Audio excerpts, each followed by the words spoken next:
అధ్యాయము 34 ఇదిగో ఆ పట్టణస్థులందరూ యేసును ఎదుర్కొన వచ్చి ఆయనను చూచి తమ ప్రాంతములను విడిచి పొమ్మని ఆయనను వేడుకొనిది.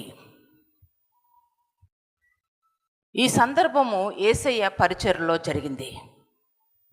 యేసయ్య ఈ లోకములో మనుష్య కుమారునిగా వచ్చి పరిచర్య చేసి ఉన్నారు, సేవ చేసి ఉన్నారు. అనేక ప్రాంతాలు సంచరిస్తూ యేసయ్య సువార్తను ప్రకటించినట్లుగా మనం చూస్తాం. ఆ రీతిగా గల్లియ ప్రాంతంలోనికి వెళ్ళి సువార్త పరిచర్య చేసినప్పుడు, యేసయ్య సేవ చేసినప్పుడు అక్కడ చీకటిలో ఉన్న వారికి వెలుగు ప్రకాశించింది. గల్లియలో చీకటిలో ఉన్న వారికి వెలుగు ప్రకాశించింది. అదే రీతిగా గెదరీల ప్రాంతంలోనికి వెళ్ళాలని ఆశపడ్డాడు యేసయ్య. మన యేసయ్య శక్తిమంతుడు, సర్వశక్తి కలిగిన దేవుడు, మహోన్నతుడు, మహాగణుడు. ఆయనకి అసాధ్యమైనది ఈ లోకములో ఏదీ లేదు. ఆయనకి సమస్తము సాధ్యమే. ఆయనకి సమస్తము సాధ్యము. యేసయ్యకి అసాధ్యమైనది ఈ లోకంలో ఏదీ లేదు. సముద్రాన్ని శాసించిన యేసయ్య, భయంకరమైనటువంటి రోగములను శాసించి ఉన్నారు. ప్రతి సమస్య ప్రభు ఎదుట సాగిలపడుతూ ఉంది. అంతగా పరిచర్యలో ముందుకు సాగుతున్న యేసయ్యను ఆటంకపరిచినటువంటి మనుషులు ఉన్నారు, అభ్యంతరపరిచినటువంటి మనుషులు ఉన్నారు. వారెవరో తెలుసా? గెదరీల ప్రాంతానికి సంబంధించిన ప్రజలు యేసయ్య పరిచర్యలో యేసయ్యనే అడ్డుకున్నారు, యేసయ్యకే వ్యతిరేకంగా నిలబడ్డారు. పరిచర్య జరగకుండా ఆటంకపరిచారు, అభ్యంతరపరిచారు. ఆ యొక్క సందర్భము ఏమిటి అనంటే, గెదరీల ప్రాంతంలో ఉన్నవారికి చీకటిని తొలగించి చీకటిలో ఉన్న వారికి వెలుగుని ప్రకాశింప చేయాలి, వారి జీవితంలో ఉన్నటువంటి అంధత్వాన్ని తొలగించాలి, వారి జీవితాలని ఉన్నతంగా ఈ లోకంలో విలువగా ఎంచబడే విధముగా వారు నిలవబెట్టాలనే మంచి ఉద్దేశముతో యేసయ్య గెదరీల ప్రాంతంలోనికి అడుగు పెట్టాలనుకున్నాడు. ఆ రీతిగా అడుగు పెట్టాలనుకున్న యేసయ్య ముందుకు సాగుతున్నప్పుడు అక్కడ ఇద్దరు మనుషులు దెయ్యం పట్టిన వారు వచ్చారు. యేసయ్యకి ఎదురుగా దెయ్యము పట్టిన వాళ్ళు వచ్చారు. గెదరీల ప్రాంతంలోనికి అడుగు పెట్టే ముందు ఆ ప్రాంతంలో దెయ్యం పట్టినటువంటి మనుషులు యేసయ్యకి ఎదురుపడ్డారు. వారిని చూస్తే చాలా భయంకరమైన స్థితిలో ఉన్నారు, అపవిత్రాత్మల చేత పీడించబడుతున్నారు. అంతేకాదు, ఆ అపవిత్ర ఆత్మల చేత పీడించబడుతున్న వారిని చూస్తున్నప్పుడు మనుషులందరూ కూడా భయపడుతున్నారు. అసలు ఆ మార్గంలోనికి వెళ్ళాలంటేనే భయభ్రాంతులైపోతున్నారంట ప్రజలు.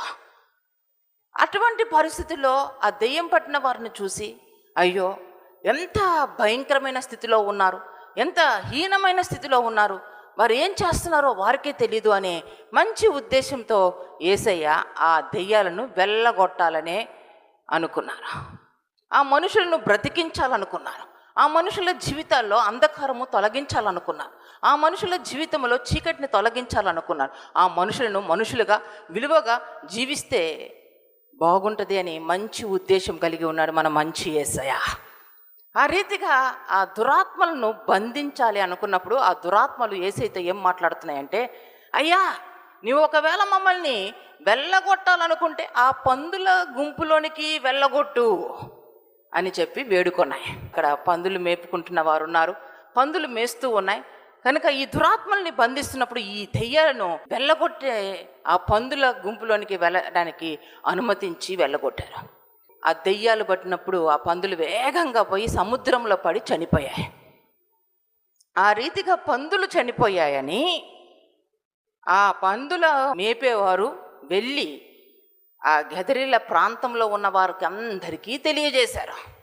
అయ్యో దెయ్యాలు వెళ్ళగొట్టాడు, అవి పందుల్లోనికి వచ్చాయి, ఆ పందులన్నీ వేగంగా పోయి సముద్రంలో పడి చనిపోయాయి అని చెప్పి ఆ ప్రాంత ప్రజలకు పందులు కాసుకునేవారు తెలియజేసినప్పుడు ఆ ప్రజలందరూ ఊకమ్మడిగా వచ్చేసారండి. అందరూ ప్రజలు వస్తున్నారు, జనులందరూ యేసయ్య దగ్గరకు వస్తున్నారు. యేసయ్య ఆ ప్రాంతంలోనికి అడుగు పెట్టకుండా ఆటంకపరుస్తున్నారా? నువ్వు రావద్దు, మా ప్రాంతంలో ఎలా ఉన్నా మేము బతికితే బతుకుతాం, చచ్చితే చస్తాం. ఎంత భయంకరంగా చీకట్లో ఉంటే చీకట్లోనే ఉంటాం, కానీ శ్రేష్టమైన యేసయ్యను తృణీకరిస్తున్నారు హీనమైన పందుల కోసం. ఈరోజు ప్రపంచం ఎలా ఉంది? ఈరోజు మన చుట్టూ ఉన్న ప్రాంతాలు ఎలా ఉన్నాయి? యేసయ్య కోసం జీవించే జీవితాలు మరుగైపోయినాయి. యేసయ్య కోసం పౌరుషంగా బ్రతికే జీవితాలు మరుగైపోయినాయి. ఆనాడు గెదరినిల ప్రజలు ఏ విధంగా నీచమైన స్థితిలో జీవించారో ఈరోజు కూడా అంత పతనమవుతూ ఉన్నారు. అదే యేసయ్య ఆ ప్రాంతంలోనికి అడుగు పెట్టుంటే ఎంతమంది ప్రజలు స్వస్థత పొందుకునేవారు, ఎంతమంది చీకటి శక్తుల నుంచి విడుదల పొందుకునేవారు, ఎంతమంది నశించిపోయే ఆత్మలు రక్షణలోనికి వచ్చేవి.